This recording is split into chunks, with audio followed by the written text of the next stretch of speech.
우리 저번 시간에 지수법칙에 대해서 배워봤잖아요. 지수법칙을 이용한 몇 개의 예제 문제 풀어보는 시간 갖도록 하겠습니다.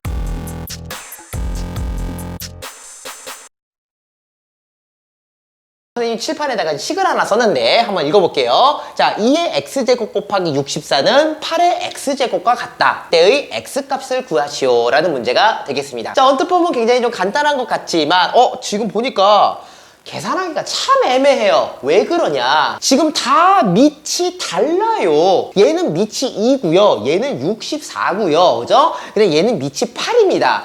이 상태에서는 지수법칙을 이용해서 문제를 풀기가 참 애매해요. 왜 그러냐? 우리 지수법칙 단원에서도 배웠었지만 지수법칙은 기본적으로 밑이 똑같다는 상황이 있었잖아요. 그러면 얘네들도 어쩔 수 없이 조금 강제로나마 밑을 똑같이 맞춰줘야 될 것 같습니다. 밑을 어떤 걸로 맞추는 게 좋을까요? 2로 맞추는 게 좋겠지요. 자, 그럼 첫 번째 보니까 2의 x제곱에서 밑이 2죠. 딱히 건드릴 게 없습니다. 그치? 그냥 넘어가도 좋겠네요. 자, 근데 지금 곱하기 64가 있는데요. 64는 밑을 2로 잡는다고 치면 2의 몇 제곱일까요?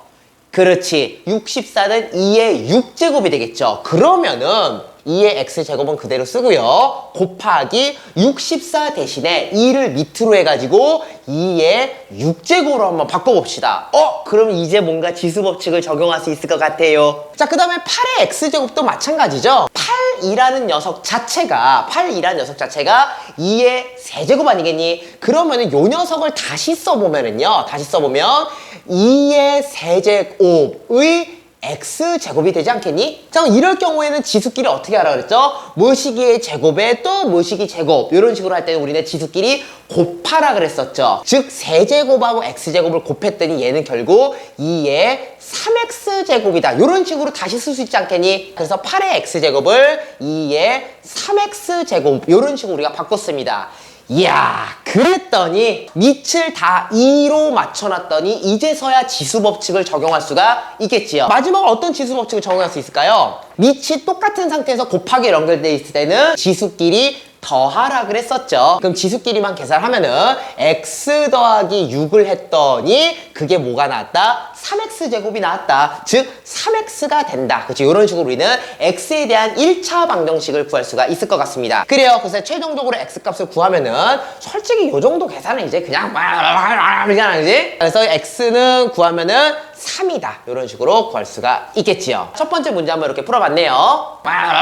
두 번째 문제를 풀기 앞서서 저 선생님이 한 가지 설명을 하고 넘어가야 되는 부분이 있을 것 같아서 잘 한번 따라와 봤으면 좋겠네요. 자, 10의 세제곱이라는 수가 있어요. 그치? 10의 세제곱은 여러분도 잘 알다시피 1000입니다. 자, 1000은 몇 자리 숫자죠? 그렇지, 4자리 숫자 아니겠니? 자, 4자리 숫자라는 걸 어떻게 구했냐? 물론 요거를 계산해서 쭉 깔아놓은 다음에 하나, 둘, 셋, 넷 요렇게 세도 돼요. 근데 그런 식으로 하면 진짜 큰 숫자가 나왔을 때 어떡하려고? 그때도 일일이 깔아서 계산할 거야? 너무 힘들어요. 간단히 아는 방법이 있어요. 자, 우리가 10의 세제곱이라고 했을 때 요 지수 3이 나타나는 게 뭐냐면은요, 뒤에 붙는 0이 3개라는 뜻이에요. 그러면 0이 3개 붙으니까 얘는 세 자리 숫자인가요? 라고 하면 안 되지요. 비록 0은 3개 붙지만 맨 앞에 뭐가 붙어? 1이라는 한 자릿수가 더 추가가 되잖아요. 그렇기 때문에 요 지수에다가 하나를 더하면 그치, 그게 바로 몇 자리 숫자다. 이런 식으로 우리가 계산할 수가 있는 겁니다. 조금 크게 가볼게요. 예를 들어 자, 10에 19제곱이 있어요. 우와, 이거 엄청 큰 것 같은데? 자, 그럼 요거는 어떻게 구하느냐? 자릿수가 몇 자리인지 구해볼게요.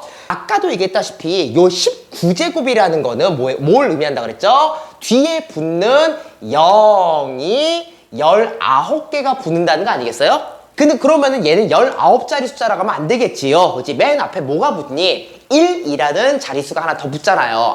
그러면은 0이 19개에다가 한 자릿수를 더 늘어서 결국 얘는 19 더하기 1, 총 20자리의 수가 되겠구나 라는 식으로 여러분들이 계산할 수가 있는 거죠. 우와! 그럼 두 번째 문제 진짜로 한번 풀어보도록 할게요. 자, 문제를 보니까는요, 2의 21제곱 곱하기 5의 19제곱 곱하기 7의 제곱을 계산했을 때 얘는 몇 자리 수냐 라는 것을 물어보는 문제가 되겠습니다. 이야, 이거를 일일이 계산한 친구가 있었어. 실제로 선생님이 학생들을 가르치는데 얘가 무슨 막 말도 안 되는 계산하고 있는 거예요. 그래가지고 너 지금 뭐하니? 라고 봤더니 이거를 진짜 일일이 계산을 하고 앉았더라고요. 그래서 선생님이 그 학생 혼냈어요. 그렇게 계산하는 게 아니에요. 자, 그럼 여러분들 이렇게 어마어마한 숫자가 과연 몇 자리 수인지를 우리가 계산을 하려면은요, 기본적으로 얘를 어떤 모양으로 바꿔줘야 된다? a 곱하기 10의 뭐시기 제곱, 그치? 요런 모양으로 바꿔줘야 됩니다. 여기에서 10의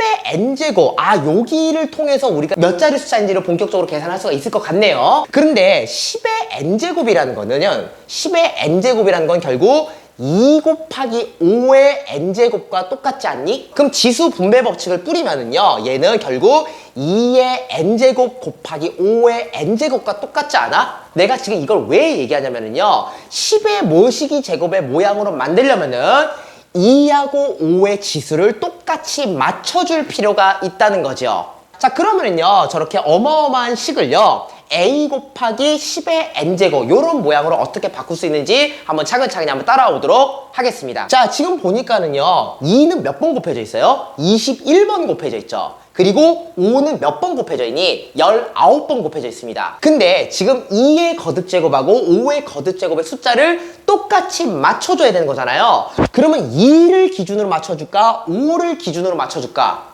당연히 숫자가 조금 더 작은 5를 기준으로, 즉 19개를 기준으로 맞춰줘야 되지 않을까요? 그러려면은 2의 21제곱을 조금 쪼개봅시다. 어떤 식으로 쪼개냐면요, 2의 2제곱 곱하기 2의 19제곱으로 조금 쪼갤게요.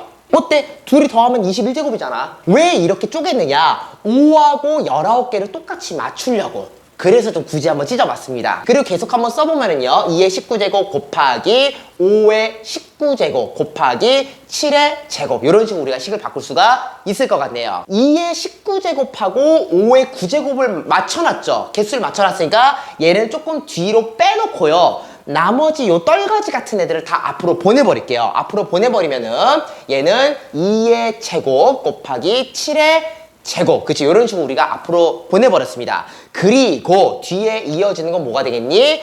2의 19제곱 곱하기 2의 5가 되겠네요. Sorry. 5의 19제곱, 그치? 이런 식으로 우리가 맞출 수가 있겠죠. 분배 법칙을 거꾸로 한다고 생각하면은 2 곱하기 5의 19제곱이 되지 않겠니? 조금 더 써보면은요, 2의 제곱 곱하기 7의 제곱이고요, 얘는 2 곱하기 5의 19제곱이 되겠습니다. 자, 그럼 2 곱하기 5는 뭐니? 결국 얘는 10의 19제곱이 되지 않겠어요? 자, 그리고 앞에 있는 떨거지들도 솔직히 이 정도는 계산할 수 있잖아요. 2의 제곱 4 곱하기 49, 그치? 4 곱하기 49를 계산을 하면은요, 요쪽은 196이 됩니다. 196 곱하기, 그 다음에 2 곱하기 5는 10이죠? 10의 19제곱, 그치? 요런 식으로 우리가 바꿔놓을 수가 있었어요. 어때요? 아까 선생님이 처음에 얘기했었던 a 곱하기 10의 뭐시기 제곱, 요 모양으로 그대로 바꿔놓았니? 이 상태로 바꿔놨으면 우리는 본격적으로 얘가 몇 자리 숫자인지를 알아낼 수가 있을 것 같습니다. 잘 한번 따라와 보세요. Sorry. 자, 그러면 자릿수를 한번 본격적으로 세볼까요? 자, 아까도 얘기했었지만 뒤에서부터 세볼게요. 뒤에서부터. 자, 뒤에서부터 세면 10의 19제곱은 몇 자리 숫자니? 그죠? 이거 그냥 19니까 19자리 라고 하면 안 되죠. 19자리보다 하나가 더 많은 여기까지는 20자리가 되겠네요. 10의 19의 제곱은 20자리가 될 텐데, 그 다음에 한 칸 앞으로 당겨볼까요? 그럼 6 곱하기 10의 19자리, 여기까지는 또 몇 자리가 되겠니? 몇 자리가 될까요? 한 자리가 늘어나서 21자리가 될까요? No! 여러분들, 5 곱하기 100 계산하면 뭐가 돼요? 500이죠. 자, 여기까지 세 자리 숫자인데 거기다가 한 자리 숫자를 곱한다고 해서 한 자리가 더 늘어나니? 아니죠. 여기까지는 그대로 세 자리 숫자가 이어지지 않니? 그래서 5 곱하기 100 하면 세 자리 숫자가 되는데, 여기도 마찬가지입니다. 10의 19자리가 20자리인데 거기에다가 한 자릿수를 더 곱한다 그래서 금방 곧바로 한 자리가 늘어나는 거 아니에요. 여기까지는 마찬가지로 20자리 숫자가 되겠습니다. 그 다음에 한 칸 더 당겨 볼게요. 그 다음부터는 한 자리 숫자가 더 늘어나지 않겠니? 그 다음부터는 21자리가 될 것 같고 마지막으로 1 곱하면 그 다음 거 최종적으로는 22자리 숫자가 된다. 그치? 이런 식으로 우리가 바꿀 수가 있는 겁니다. 식을 이렇게 만들어 놓는 것까지는 성공하는 친구들이 있는데 정작 자릿수를 계산할 때는 뭐 하나를 더하거나 하나를 빼는 식으로, 그치? 이런 식으로 좀 헷갈리는 친구들이 있는데요. 뒤에서부터 차근차근히 한 자리씩 올라가면서 자릿수를 따지면은 금방 자릿수를 찾을 수가 있을 거라고 생각을 합니다. Now! 지수법칙 마지막 문제 한번 풀어보도록 하겠습니다. 여러분들 지수법칙 개념 자체는 크게 어렵지는 않은데 지수법칙이 딸려있는 여러 문제들 중에서 지금 요 세 번째 문제, 요런 유형들의 문제를 여러분들이 참 많이 어려워들 하더라고요. 그래서 요런 유형의 문제는 어떻게 풀 수 있는지에 대해서 한번 배워보도록 하겠습니다. 자, x는 3의 a-2제곱이라고 주어졌대요. 그랬을 때 요 27a제곱을 x 문자를 이용해서 다시 나타내시오 라는 문제가 될 것 같습니다. 자, 그럼 한번 보도록 할게요. 일단은요, 이 x가 3의 a-2제곱이잖아. 그 요 녀석을 좀 먼저 정리를 좀 할 필요가 있어요. 3의 a-2제곱이라는 거 봅시다. 아, 여기 말이 꼬이니? 지수끼리 뺐다는 거는요, 곱하기로 연결돼 있다는 거야? 나누기로 연결돼 있다는 거야? 나누기로 연결돼 있다는 거 아니겠니? 그럼 얘를 조금 다시 써보자면은요, 지수끼리 뺐으니까 3의 a제곱 나누기 3의 제곱과 똑같지 않겠니? 요거를 다시 분수로 나타내면은 3의 제곱은 9니까 9분의 3의 a제곱이다. 그치? 요런 식으로 우리가 바꿀 수가 있겠습니다. 얘가 뭐라고? 얘가 x라고요. 근데 우리가 27의 a제곱을 x 문자를 이용해 다시 나타내려면은 3의 a제곱이 무엇인지를 좀 알아야 될 것 같아요. 3의 a제곱은 어떤 식으로 나타낼 수 있는지를 구하려면은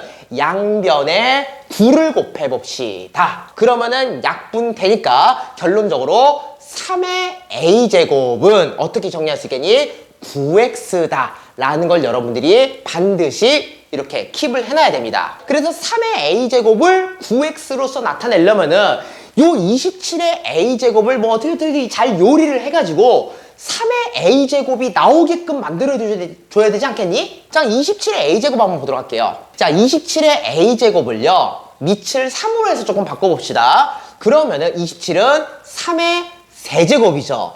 그거를 또 a제곱 했다는 거 아닌가? 자, 그럼 이런 식으로 나타내면 얘는 3의 2제곱이 되겠네요. 근데 잘 생각해보자. 지수끼리 자리를 바꾸면 어떨까요? 즉, 3의 a제곱의 세제곱으로 가도 얘는 어떻습니까? 3의 2제곱 맞니? 얘도 마찬가지로 지수끼리 자리를 바꿔도 3의 2제곱 맞니?